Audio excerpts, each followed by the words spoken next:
Hey guys, Lord Naren White here, the Holy Ghost, the one true God.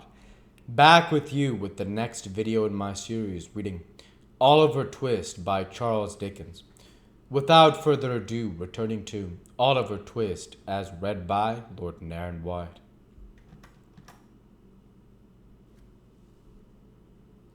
Oliver felt such fear come over him when he recognized the place. For that instant he forgot the agony of his wound, and thought only of flight. Flight! He could scarcely stand. If he were in full possession of all the best powers of his slight and youthful frame, whither could he fly? He pushed against the garden gate. It was unlocked and swung open on its hinges. He tottered across the lawn, climbed the steps, knocked faintly at the door, and, his whole strength failing him, sunk down against one of the pillars on the little portico. It happened that about this time, Mr. Giles, Brittles, and the tinker were recruiting themselves after the fatigues and terrors of the night, with tea and sundries, in the kitchen. Not that it was Mr. Giles's habit to admit to great familiarity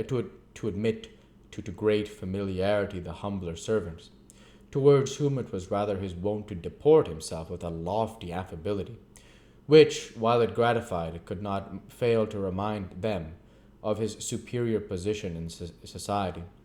But death, fires, and burglary make all men equals.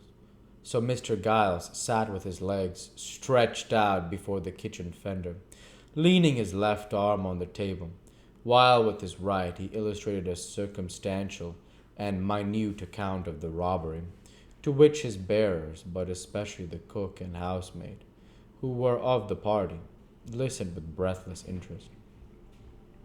"It was about 2:30, said Mr. Giles, or I wouldn't swear that it might have been, or I wouldn't swear that it might not have been a little nearer there.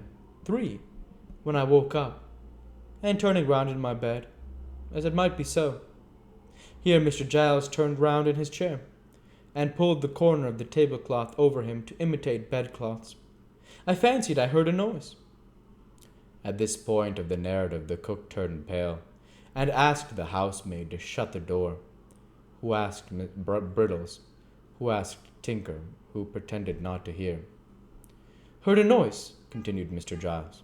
"I says at first, 'This is illusion,' and was composing myself off to sleep, when I heard the noise again distinct." "What sort of noise?" asked the cook. "Kind of busting noise," replied Mr. Giles, looking round him. "More like the noise of powdering an iron bar on a nutmeg grater," suggested Brittles. "It was, when you heard it, sir," rejoining Mr. Giles. "But, at this time, it had a busting sound. I turned down the clothes," continued Giles, rolling back the tablecloth, sat up in bed, and listened. The cook and housemaid simultaneously ejaculated, "Lor!" and drew their chairs closer together. "I heard it now, quite apparent," resumed Mr. Giles. "Somebody," I says, "is forcing of a door or window. What's to be done? I'll call up that poor lad, Brittles, and save him from being murdered in his bed, or his throat," I says, "maybe cut from his right ear to his left, without his ever knowing it." Here all eyes were turned upon Brittles, who fixed his upon the speaker and stared at him, with his mouth wide open, and his face expressive of the most unmitigated horror. "I tossed off the clothes," said Giles, throwing away the tablecloth, and looking very hard at the cook and housemaid. "Got softly out of bed, and drew on a pair of—" "Ladies present, Mr. Giles?" murmured the tinker. "Of shoes, sir," said Giles, turning upon him, and laying great emphasis on the word. "Seized the loaded pistol that always goes upstairs with the plate basket, and walked on the tiptoes to his room. 'Brittles,' I says, when I had woke him, 'don't be frightened. "So you did," observed Brittles in a low voice. "We're dead men, I think, Brittles," I says, continued Giles. "But don't be frightened." "Was he frightened?" asked the cook. "Not a bit of it," replied Mr. Giles. "He was as firm, pretty near as firm as I was." "I should have died at once, I'm sure, if it had been me," observed the housemaid. "You're a woman," retorted Brittles, plucking up a little. "Brittles is right," said Mr. Giles, nodding his head approvingly. "From a woman nothing else was to be expected. We, being men, took a dark lantern that was standing on Brittle's hob, and groped our way downstairs in the pitch dark, as it might be so." Mr. Giles had risen from his seat, and taken 2 steps with his eyes shut to accompany his description with appropriate action, when he started violently, in common with the rest of the company, and hurried back to his chair. The cook and housemaid screamed. "It was a knock," said Mr. Giles, assuming perfect serenity. "Open the door, somebody." Nobody moved. "It seems a strange sort of thing, a knock coming at such a time in the morning," said Mr. Giles, surveying the pale faces which surrounded him and looking very blank himself. "But the door must be opened. Do you hear somebody?" Mr. Giles, as he spoke, looked at Brittles, but that young man, being naturally modest, probably considered himself nobody, and so held that the inquiry could not have any application to him. At all events, he tendered no reply. Mr. Giles directed an appealing glance at the tinker, but he had suddenly fallen asleep. The women were out of the question. "If Brittles would rather open the door in the presence of witnesses," said Mr. Giles, after a short silence, "I am ready to make one." "So am I," said the tinker, waking up, as suddenly as he had fallen asleep.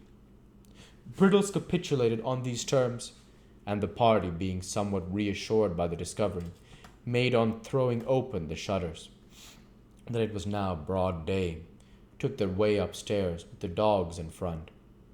The 2 women, who were afraid to stay below, brought up the rear, by the advice of Mr. Giles. They all talked very loud to warn any evil-disposed person outside that they were strong in numbers, and by a master stroke of policy, originating in the brain of the same ingenious gentleman, the dogs' tails were well pinched in the hall to make them bark savagely. These precautions having been taken, Mr. Giles held on fast by the tinker's arm, to prevent his running away, as he pleasantly said, and gave the word of command to open the door. Brittles obeyed. The group, peeping timorously over each other's shoulders, beheld no more formidable object than poor little Oliver Twist, speechless and exhausted, who raised his heavy eyes and mutely solicited their compassion. "A boy!" exclaimed Mr. Giles, valiantly pushing the tinker into the background. "What's the matter with the, Why, Brittles, look here, don't you know?" Brittles, who had got behind the door to open it, no sooner Oliver than he uttered a loud cry.